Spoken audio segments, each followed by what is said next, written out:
자, 그러면 이제 이런 질문으로 좀 넘어가 보도록 하겠습니다. 네. 최근 이 시장에서의 여러 가지 관심 중에 하나가 이 바이오 분야 전망할 때 있어서 이게 빅테크 산업과 분명히 네. 연관성이 있다.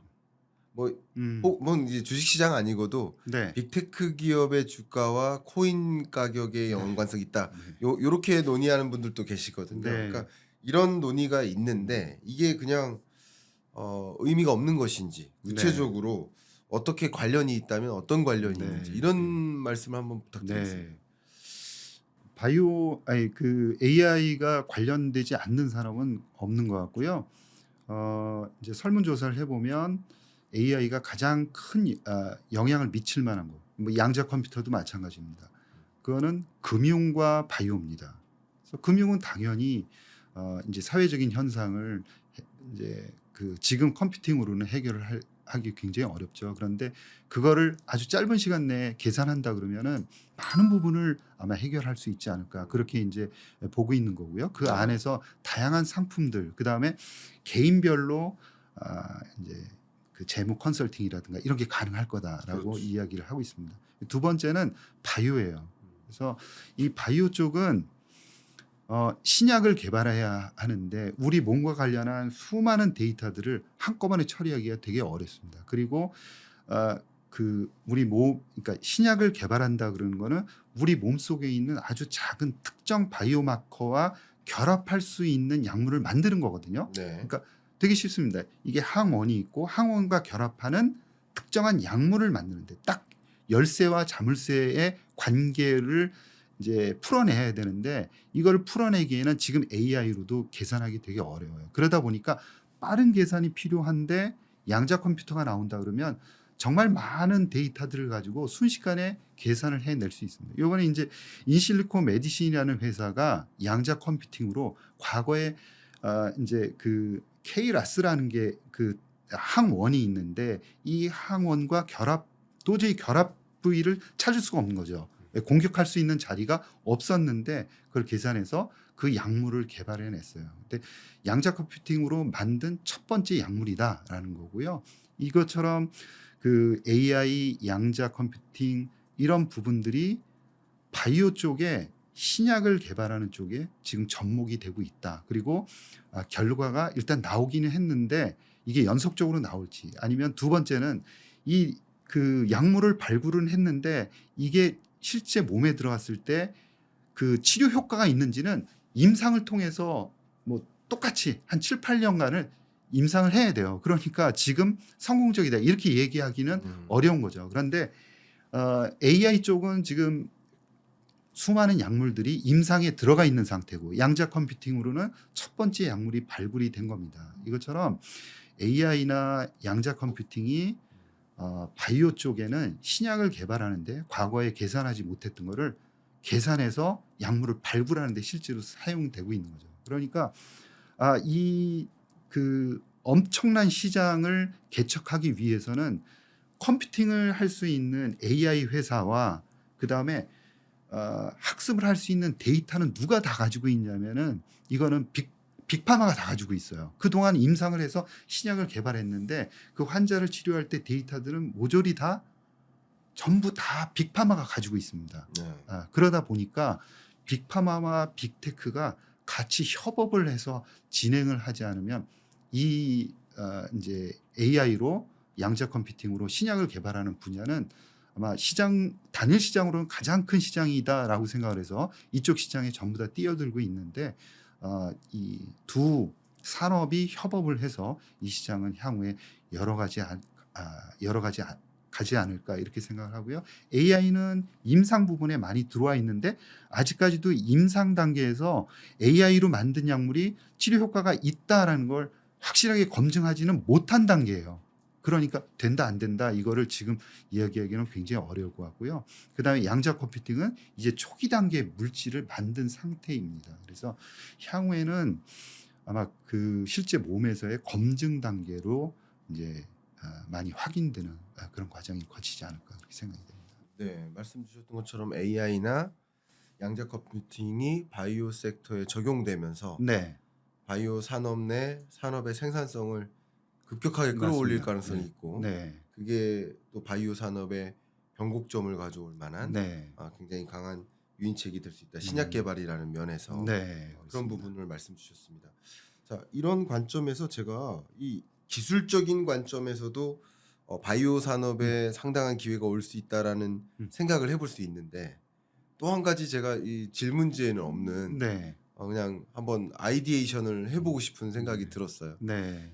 물론 이제 트럼프 미 음. 행정부가 바이오 산업에 뭐 그렇게 긍정적인 움직임을 가져가진 않고 있지만 네. 메디케어나 뭐 다 마찬가지 그런 음. 예산을 다 줄이고자 하는 움직임이 있으니까. 근데 재밌게도요. ODA 예산을 다 제로화합니다. 네. ODA 예산을 줄이는데 글로벌 ODA 음. 예산 중에 미국 ODA 예산이 절대적으로 많은 비중을 맞아요. 네. 차지하는데 이 ODA 예산이 여러 가지로 우리나라도 ODA 음. 사업을 하지만 ODA 그러니까 공적 개발 원조죠. 공적 네. 개발 원조로 주로 좀 저개발 맞아요. 국가를 네. 지원하기 위한 방식으로 쓰이는데 재밌게도 미국 ODA 사업 때문에 영위되고 있는 음. 아프리카 지역에 네. 이 어려운 국가 뭐 음. 수단이라든가 뭐 이런 정말 음. 어려운 나라들의 이 보건소 운영, 감염병 예방 센터 뭐 이런 것으로 예산이 많이 들어가고 있거든요. 네. 근데 이것을 다 끊겠다라고 이미 선언했고 끊는 과정에서 보건소가 문을 닫고 그리고 감염병 예방 뭐 의료진이 뭐 소위 퇴직을 하고 집에 가거나 하는 이런 일들이 네. 있을 것으로 지금 이미 벌어지고도 있고요. 네. 그런 일들을 관측하고 있습니다. 근데 네. 저는 지금 어떤 생각을 하냐면 이러다가 음. 코로나19와 같은 음. 감염병 대유행이 다시 오는 거 아닌가 하는 것을 우려를 하고 있고 네. 제가 그냥 음모론적으로 얘기하는 게 네. 아니라 네. 이미 이제 공식화된 여러 보고서상의 그런 부분들을 음. 고려하고 있습니다. 우려하고 네. 있습니다. 예. 그 저개발 국가 안에는 감염병이 이미 확산하고 있고요. 네. 이게 세계적으로 전이되거나 한다면 코로나19와 같은 현상이 반복될 수 있거든요. 음. 그러면 또 바이오 산업에 대한 관심이 그런 일이 있어서는 안 되겠지만 그럴 경우 또 바이오 산업에 대한 관심이 주목될 수 있지 않을까 하는 생각도 좀 한번 네. 해봅니다. 지금 예. 트럼프 2기 네. 행정부 기간 동안 이 펼쳐질 수 있는 일 중에 맞아요. 하나라고 저는 네. 생각하거든요. 예. 예. 어떻게 보십니까 예. 혹시? 굉장히 네. 중요한 문제고요. 지금 FDA 안에서도 백신과 관련한 거 물론 이제 RFK 주니어 같은 경우에는 이제 보건복지부 장관이지 않습니까? 네. 근데 이제 백신과 관련해서는 불신을 이제 불신감을 가지고 있는 상황에서 어 이제 백신과 관련한 그런 것들을 굉장히 후퇴시키는 그런 이제 인사 정책이라든가 이런 부분들을 취하고 있고 또 이제 자금 지원이라든가 이런 네. 부분도 후퇴를 많이 네. 하고 있는 상황이죠. 그 부분 자체가 굉장히 좀 우려스러운 상황이기도 하고 그러기 때문에 막상 이제 일이 벌어졌을 때 네.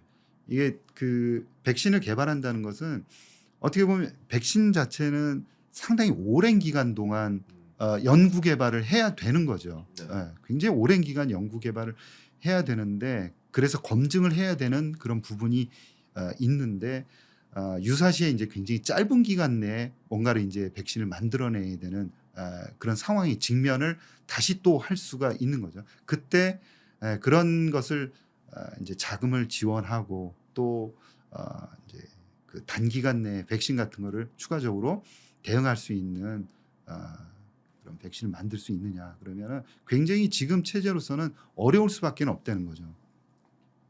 그래서 국내에도 이제 미국도 미국이지만 각국이 아마 독자적으로 자생해야 하는 그런 상황에 직면할 거다 이렇게 생각하고요. 국내에도 최근에 뉴스 플로우를 보면 메신저 RNA에 대한 확보를 위해서 아마 정부에서 투자를 한다 이런 이야기를 하고 있거든요. 그래서 아마 굉장히 혼란스러울 거고 WHO에서도 자금 지원을 이제 줄이겠다 이렇게 네. 이야기를 했지 않습니까? 네. 그래서 아마 각국이 자발적으로 대응책을 세우지 않으면 안 될 거다라고 생각하고요.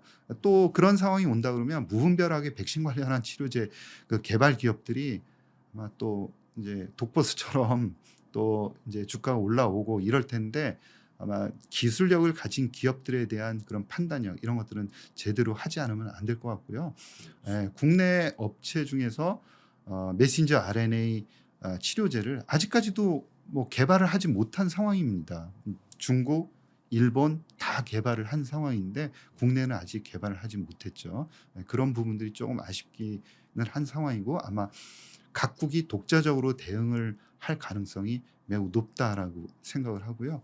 아마 유럽이 좀 주도적으로 활약을 할 수 있지 않을까 그런 생각입니다. 그래서 이번엔 미국이 아니라 유럽에 근거한 그런 회사들이 좀 주도가 돼서 발빠르게 움직이지 않을까. 그들은 기술력까지 다 가지고 있고 그래서 아마 이제 유럽에 있는 기업들, 기술력을 가지고 있는 기업들과의 그런 협업 이런 것들도 많이 고려를 해야 되지 않을까 그런 생각입니다. 네, 말씀 감사합니다. 그러니까 이런 관점에서 상당히 많은 이 바이오 산업에 관심이 또 집중될 만한 그런 소재들이 굉장히 많이 있겠다라는 생각에 저도 공감을 하고 있어서 네, 이런 말씀을 드렸는데, 자 그러면 이런 질문 드리고 싶습니다. 바이오 산업 영역이 또 많이 있는데 네, 예. 그중에 바이오 어떤 섹터가 또 우리가 또 주목을 꼭 해야 될 만한 영역인지 그 부분 좀 네, 짚어주시면 도움이 되겠습니다. 예.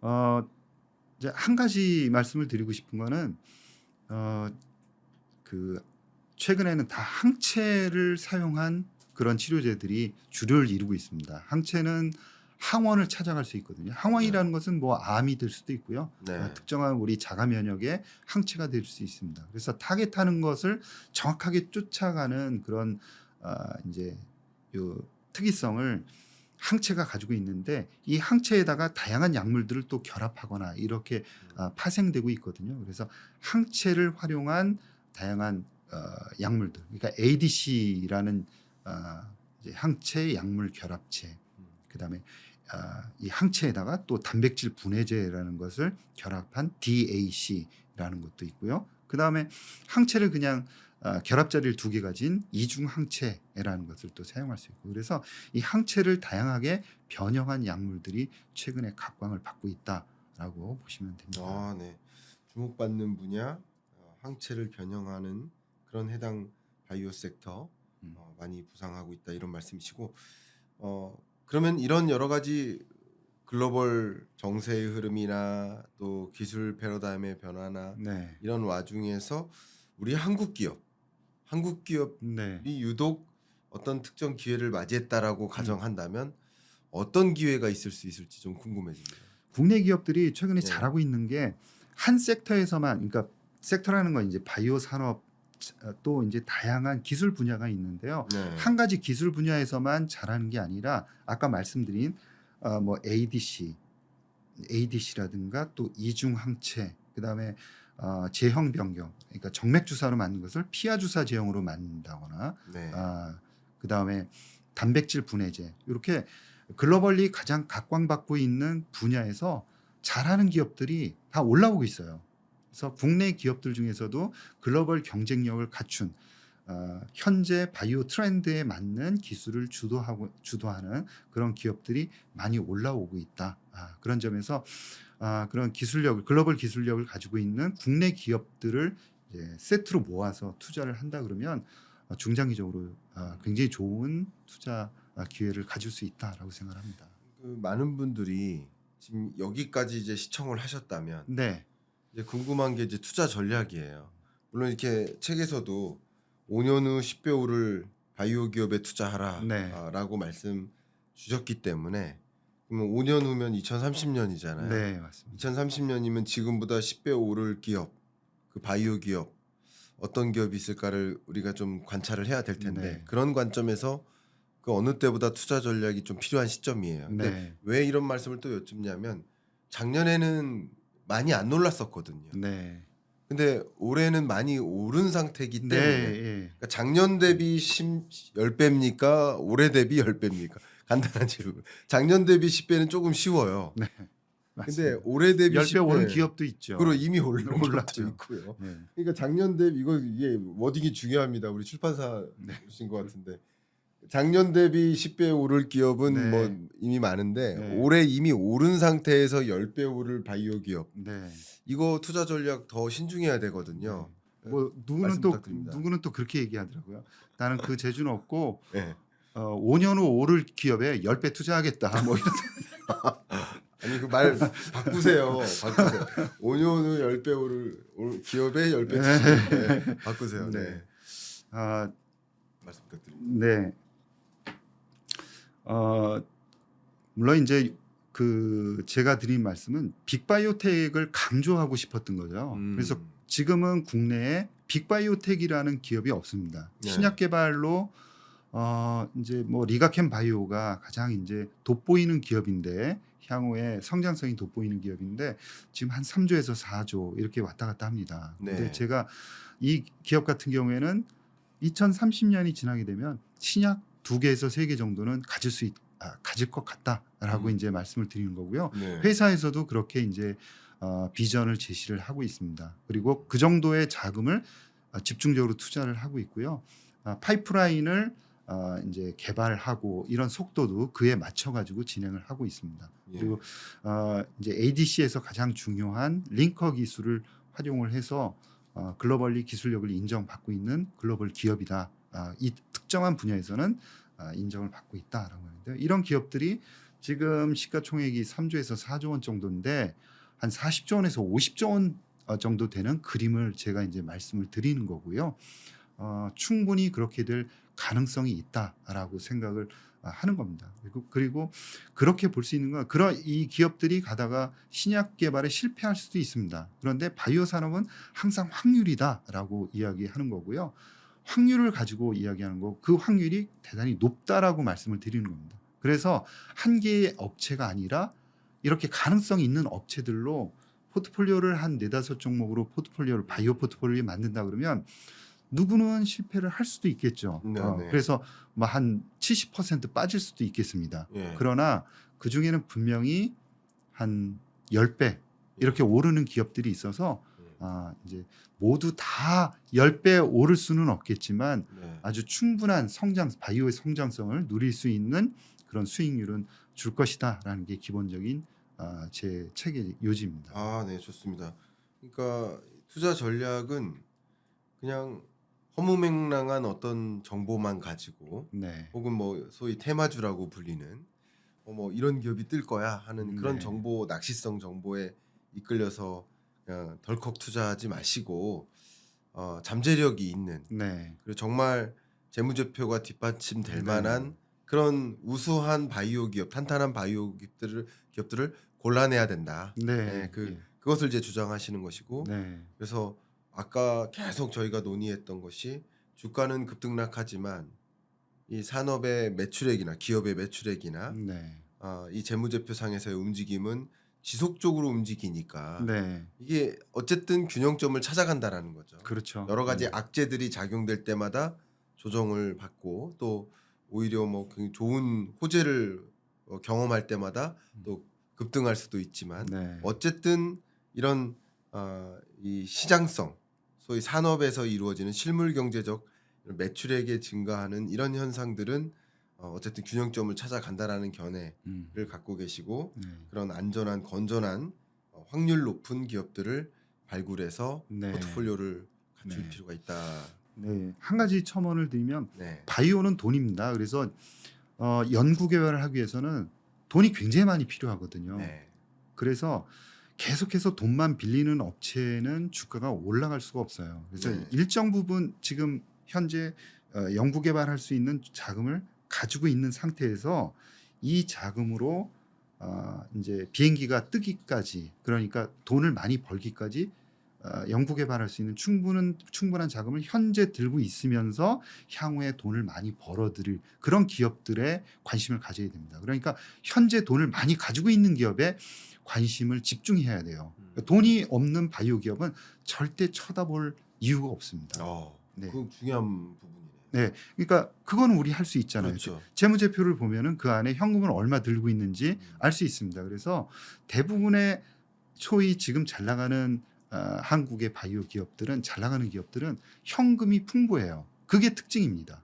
그리고 자금이 몰리고 유상증자를 이제 대부분 하지 않지만 그래도 하겠다 그러면 자금이 들어옵니다. 네. 예, 그래서 그 풍부한 자금 갖고 있거나 아니면은 임상 데이터를 보여주고 다시 자금을 또 빌릴 수 있는 그 파워를 가지고 있는 기업들이 향후에도 잘 될 수 있다라는 거죠. 그래서 자금을 풍부하게 들고 있는 기업 중심으로만 쳐다봐야 된다. 안 그러면 계속 다일루션 되면서 이제 주가 가치는 떨어질 수밖에 없다. 그러네요.